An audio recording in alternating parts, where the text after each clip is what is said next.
একটু আগে আলাপ হচ্ছিল যারা ছাত্র শহীদ হয়েছে তাদের কথা।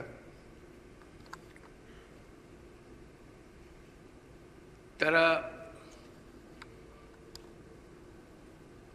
এরকম কোনো প্রথাগত আন্দোলনের জন্য আসে নাই। যারা মারা গেছে তারা ঘর থেকে বের হবার সময় অনেকটা বিদায় নিয়ে এসছে। তারা মন ঠিক করেছিল যে উদ্দেশ্যে তারা রাস্তায় নেমেছে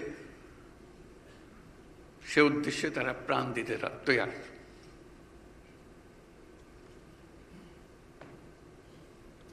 দুই বন্ধু একত্রে রওনা হয়েছে।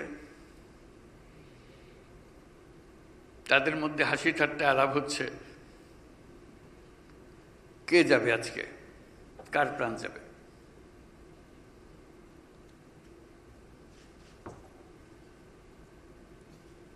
অন্যদের কাছে মাপ চেয়ে এসছে, বিদায় নিয়ে এসছে।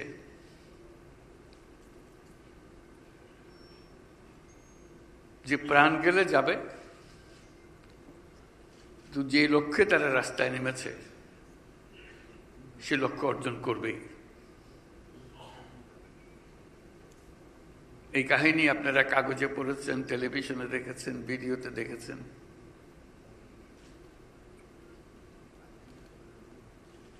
একটু আগে হাসপাতালে দৃশ্যের কথা বর্ণনা হলো।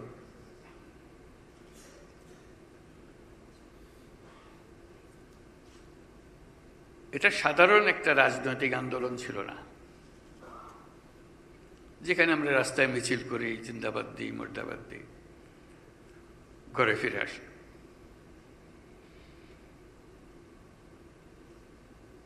এটা হলো জীবন পণ করে এই লক্ষ্যে আমি পৌঁছবই না হওয়া পর্যন্ত আমরা জিরান দেব না। এবং তাদের লক্ষ্য ছিল কি, এটা নতুন বাংলাদেশ হবে, যে বাংলাদেশে তাদের জন্ম, যে বাংলাদেশে তাদের বেড়ে ওঠা, এটা অসহ্য হয়ে গেছে। এবং যে কারণে ছাত্ররা যখন প্রাণ দিচ্ছিল, সারা দেশের মানুষ তাদের পেছনে এসে দাঁড়িয়েছিল।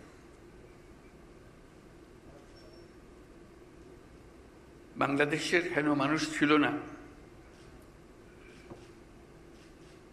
যারা তাদের প্রতি সমর্থন জানায় নাই। তাদের প্রাণের ফলে আমরা একটা নতুন সুযোগ পেলাম। আমি শুধু এই কথাটা জোর দেওয়ার জন্যই আপনাদের কাছে আসছি। এই সুযোগ না আসলে আমাদের যে পচন ধরেছিল,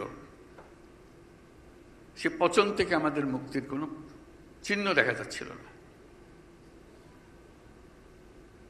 হঠাৎ করে সমস্ত বাধা আমাদের কাছ থেকে চলে গেল।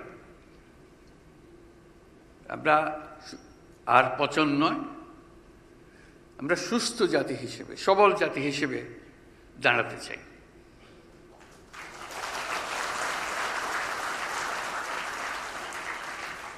এবং আমরা পারি, তার প্রমাণ হলেন আপনারা।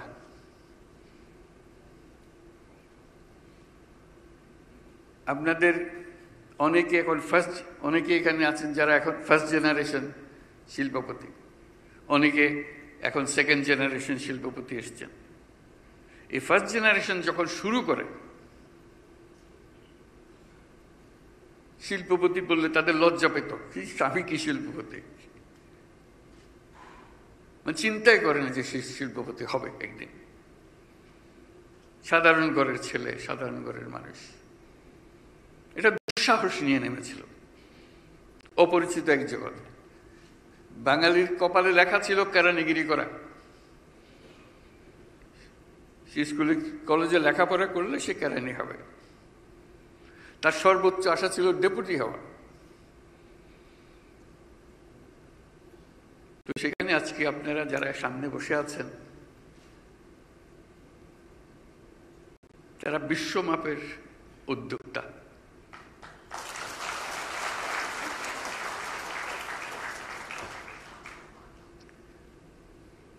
এই বিশ্বমাপের উদ্যোক্তা ওই যুবককে যে প্রাণ দিয়েছে তার কাছে কি শপথ নেবে, কি বলতে চাই? তুমি প্রাণ দিয়েছ, তোমার প্রাণের বিনিময়ে তুমি আমাদেরকে সুযোগ করে দিয়েছ, যে সুযোগ আমাদের কাছে ক্রমেই বন্ধ হয়ে আসছিল। সেই সুযোগ নিয়ে আমি তোমার স্বপ্ন বাস্তবায়ন করব। যে স্বপ্নের পেছনে গিয়ে তুমি প্রাণ দিয়েছ, সে নতুন বাংলাদেশ গড়ার, সে নতুন বাংলাদেশ গড়বই। এই হবে আমাদের শপথ।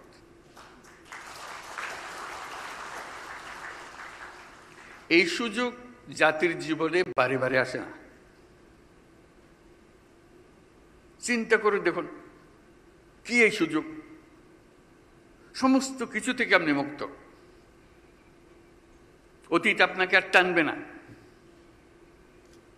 আপনি নতুনভাবে জন্মগ্রহণ করেছেন, নতুনভাবে অগ্রসর হবেন। নতুন করে যেই স্বপ্ন তারা আমাদের মনে জাগিয়ে দিয়েছে, সেটা যদি আপনার মনে রেখাপাত করে, তাহলে সেই স্বপ্ন পূরণে আপনিও শরীক হবেন। এটাই তো বিষয়। যে সুযোগ আর কখনো আসে কিনা জানি না, এই সুযোগকে যেন আমরা হারিয়ে না ফেলি।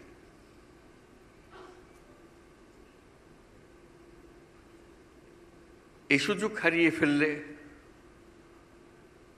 জাতির কাছে আর কিছুই অবশিষ্ট থাকবে না।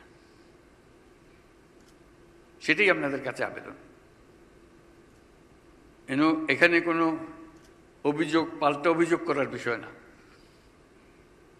বাংলাদেশ একটা ছোট দেশ, অসংখ্য মানুষ, 17 কোটি মানুষ। অদ্ভুত এক দেশ, সবাই সবাইকে চেনে।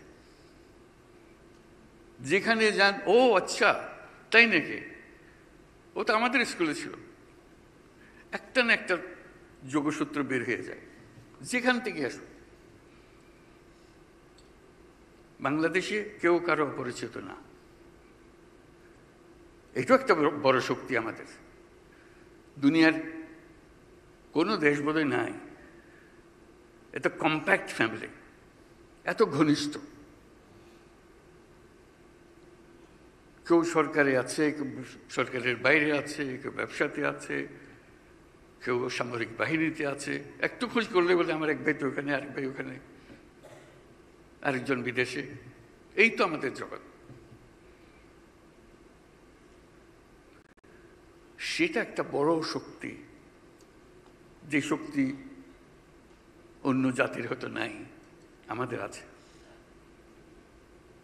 আমরা কিছু একটা ইচ্ছা করলে, সেটা কোমর বেঁধে ফেললে সেটা করে ফেলতে পারি। এই বাংলাদেশের মধ্যেই তৈরি পোশাকের শিল্প তৈরি হলো আউট অফ নোওয়্যার। এখন দ্বিতীয় লার্জেস্ট এক্সপোর্টার। কি সাংঘাতিক কথা! কোথার থেকে কোথায় এক জীবনে। বাংলাদেশে কত কি হলো, কিন্তু আমাদের শিল্প থেমে থাকেনি। বাধার কোনো সীমা নাই। ব্যবসা করা এটা মহাসংগ্রাম, কাজের না। সরকারের সঙ্গে মোকাবেলা করা, তার লোকজনের সঙ্গে মোকাবেলা করা।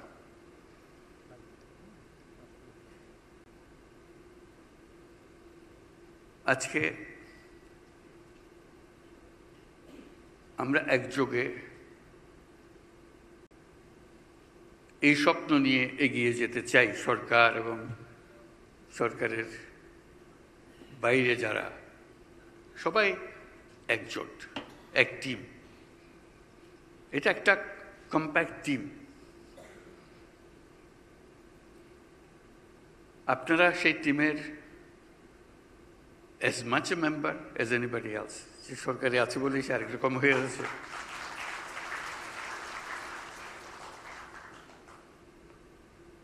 কিছুদিন সময়, আমরা সারা জীবন ধরে হবে কিনা জানি না, যে কোন সময় আমরা এই দায়িত্বে আছি, আমরা টিম হিসেবে কাজ করতে চাই, যাতে যে আজকে যে 2 নম্বরে আছি, কি করে আমরা 1 নম্বর হব। আমাদের মেয়াদকালে যদি আপনারা 1 নম্বরে নিয়ে যেতে পারেন, আমরাও স্মরণ করবো যে যাক বাবা একটা কিছু করছি।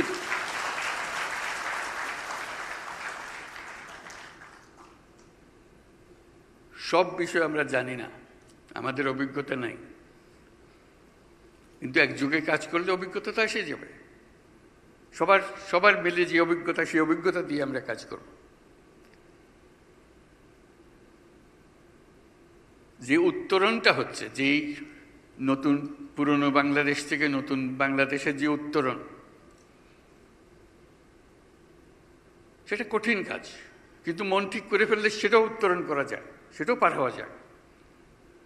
সেটা কিভাবে পার হব, যে পুরনের যে বর্ণনা একটু আগে আপনারা শুনলেন, যেগুলোর সঙ্গে আমরা বোঝাপড়া করার চেষ্টা করছি,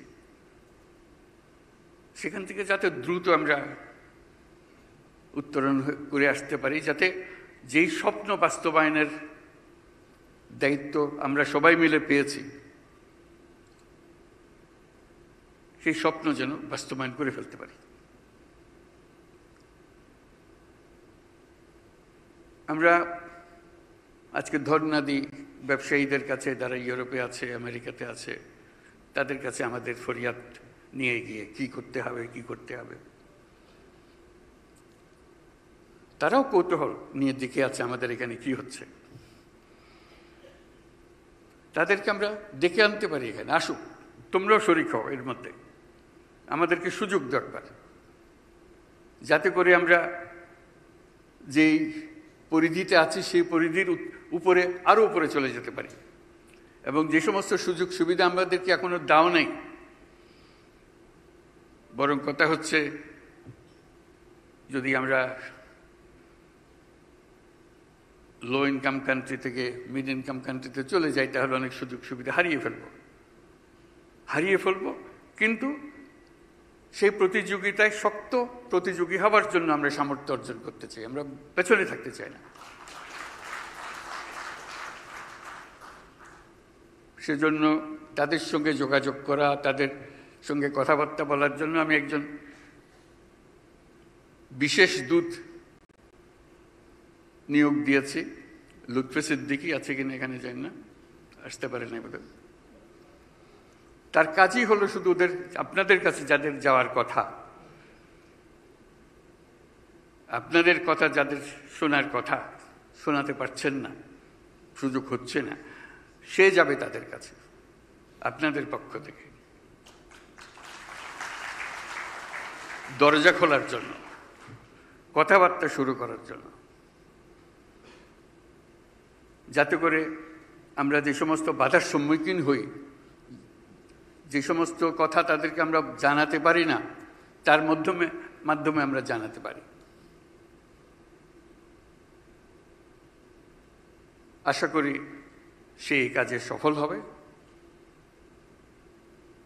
তার সঙ্গেও আপনাদের পরিচয় করিয়ে দেওয়ার সময় আপনারা জেনে নেবেন। আমরা এই পথে রওনা হলাম, যেটা আমরা শহীদদের যে স্বপ্ন,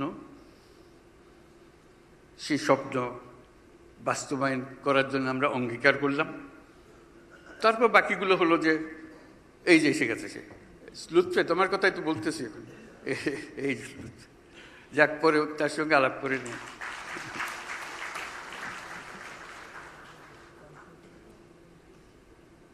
কাজে আমরা আলাপ আলোচনা করে সেগুলো সমাধা করা।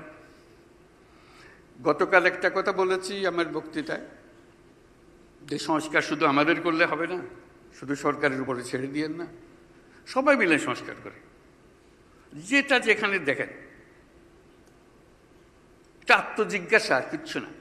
আত্মজিজ্ঞাসা যে এটা না করলে বোধহয় দেশের জন্য ভালো হয়, সেটা থেকে মুক্তি পাওয়া, বেরিয়ে আসা যে এখন থেকে আমি করব না। এই ছেলেগুলোর দিকে তাকিয়ে আমি এটা পরিত্যাগ করলাম। আমরা যেখানে যেখানে ভুল পথে যাচ্ছিলাম সে ভুল পথে এখন আমরা সরে যাব যদি ভুল করে থাকি। সেই সংস্কারটা আমরা আমাদের প্রতিষ্ঠানে করতে পারি, আমাদের সমিতিতে করতে পারি, আমাদের আয়োজনে করতে পারি, এটা যেন আমরা করি। এবং আমার একটা বড় আশা, যেই সময় মেয়াদকালে আমরা এখানে থাকব, শ্রমিক মালিকের সম্পর্কটা সুন্দরভাবে গড়ে তোলা। এটা বহুদিন পড়ে আছে। আমরা জেনেভা কনভেনশন যোগ দিতে পারি নাই। সবাই যখন একটা টিম হলাম, শ্রমিক মালিক সরকার সব যখন টিম হলাম, ওটাও আমরা করে ফেলি। ওটা না করলে সামনে এগুলো কষ্ট হবে। যেখানে যাবেন এটা বাধা দেবে, বলছে কই তোমরা তো শ্রমিকদের যা শর্ত প্রাপ্য এগুলোতে তোমরা সই করতেছ না। কাজেই যদি আমাদের এগোতে হয়, পরিষ্কারভাবে এগোতে হবে। আমাদেরকে সাহস দেন, এগিয়ে আসেন, আমরা সবাই মিলে আইএলও কনভেনশনে স্বাক্ষর করে ফেলি।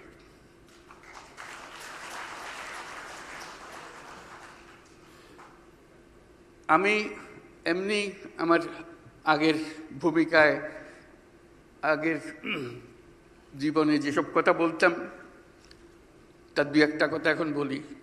কাজে ক্রমেই বলবো আপনাদের কাছে, এটা শুনতে বাধ্য এরকম কিছু না। সামাজিক ব্যবসার কথা বলি আমি, অনেকে বুঝেছেন, অনেকে শুনেছেন। আমি যতদিন আছি আপনাদেরকে খালি উৎসাহিত করবো, সামাজিক ব্যবসা করেন। যা ব্যবসা করেন, টাকা পয়সা করেন, অসুবিধা নেই, পাশে একটা সামাজিক ব্যবসা করেন। কী জন্য করবেন? আপনার গ্রাম, আপনার থানা, আপনার উপজেলা, সেখানে মানুষের খাবার পানির যদি অভাব থাকে, আপনি একটা কাজ করবেন যাতে খাবার পানি মানুষে পায়, বিশুদ্ধ পানি পায়, চিকিৎসার সুযোগ পায়। সরকারের উপরে কেন ভরসা করে বসে থাকেন আর তার গালিগালাজ করেন? কিচ্ছু করে না। আপনি কি তার চাইতে কম? সেটাই আমার প্রশ্ন। কি আসে যায়? আমার এলাকার যতটুকু আপনি ইচ্ছা করেন, আপনার গ্রামে করতে পারেন, আপনার উপজেলায় করতে পারেন, আপনার জেলায় করতে, ভিন্ন জেলায়ও করতে পারেন, যেখানে আপনার ব্যবসা আছে, যেখানে আপনি কাজ করেন। সামাজিক ব্যবসাটা কি? এমন ব্যবসা যে স্বনির্ভরশীল, নিজের টাকায় নিজে চলতে পারে, কিন্তু তার থেকে কোনো মুনাফা আমি চাই না। এটুকু শুধু ব্যবসা। অন্য ব্যবসাতে আমি মুনাফা চাই, এই ব্যবসাতে আমি মুনাফা চাই না। আমি বিনিয়োগ করি, আমি আমার টাকা ফেরতও নিয়ে আসতে পারি, কিন্তু সে নিজের টাকায় নিজে চলবে। যেহেতু আমি উদ্যোক্তা, আমি জানি কি করে ব্যবসা করতে হয়, আরেকজন জানে না। সে সরকারি কর্মচারী, সে গিয়ে যে কাজ করে সেটা আমার পছন্দ হয় না। কাজে আমি নিজের মতো করে করব, আনন্দ পাবো। যখন বাড়ি যাব, যখন আমার এলাকায় যাব, দেখবো যে হ্যাঁ তারা স্বাস্থ্যসেবা পাচ্ছে, একটা কিছু যেটা আপনার পছন্দ হয়। এনভায়রনমেন্টের হতে পারে, শিক্ষার ব্যবস্থা হতে পারে, কত রকম জিনিস আপনার সামনে আছে। শুধু কিছুটা টাকা আলাদা করে রেখে তো এটা আমরা সামাজিক ব্যবসাতে বিনিয়োগ করব। এবং সামাজিক ব্যবসার মজা হচ্ছে, ওই টাকা আপনি যদি সফল হন, ওই টাকা আপনি ফেরত নিয়ে আসতে পারেন, ওই টাকা নিয়ে আসতে পারবেন। তারপর থেকে এক পয়সা আর আনবেন না, ওই ব্যবসা দিয়ে ব্যবসা চলবে। এবং সেটার জন্য তহবিল সৃষ্টি করতে পারেন। যারা সামাজিক ব্যবসা করতে চায়, আমি পারতেছি না, যারা সামাজিক ব্যবসা করতে চায় আমি বেছে বেছে তাকে বিনিয়োগ করব, করতে পারে। কাজে এই একটা জিনিস, ওই যে আমার পুরনো পেশার জিনিস বলতে থাকবো, যারা শোনেন শুনবেন, আমারও ভালো লাগবে যদি করতে পারি। বিদেশে অনেকে করে, বিদেশে বড় বড় ব্যবসায়ীরা আমাদের সঙ্গে সামাজিক ব্যবসা করে বাংলাদেশে এসে, শুনেছেন বোধহয় দাননের কথা, ইউনিক্লোর কথা, ইউনিক্লোর দোকান আপনারা দেখেছেন, সামাজিক ব্যবসা তারা এখানে এসে করছে, যেহেতু তারা উদ্বুদ্ধ হয়েছে। ওখান থেকে তারা এক পয়সা রোজগার করতে যায় না, এটা ওখানে চলবে। পানির ব্যবসা আছে, বিওলিয়ার পানির ব্যবসা, এইখানে কাজে আমাকে জিজ্ঞেস করো কই তোমার দেশের ব্যবসায়ীরা আসে না কেন? আমি যে আসবে আসবে, সময় আসলে আসবে, সান্ত্বনা দিই। এবং সেটার জন্য একটা নতুন কথাও বলি সবসময়। মানুষ শুনে কখনো হাসে, কখনো সিরিয়াসলি নেই। আমি বলি যে making money may be happiness, টাকা রোজগার করা খুব আনন্দের জিনিস, making money is happiness, making other people happy is a super happiness.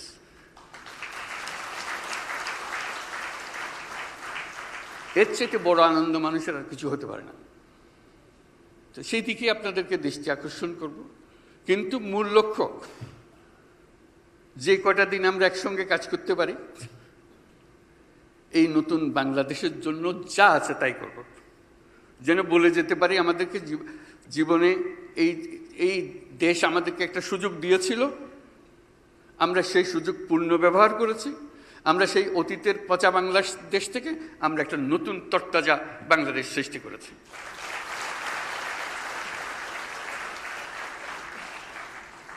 এবং এটা আমরা পারি। এটা কোনো গল্প না, কল্পকাহিনী না। আমার দৃঢ় বিশ্বাস, আপনারা যদি মন ঠিক করেন, খুব দ্রুত গতিতে এই নতুন বাংলাদেশ আমরা গড়ে তুলতে পারি। চলেন একসঙ্গে কাজ করি আমরা। ধন্যবাদ।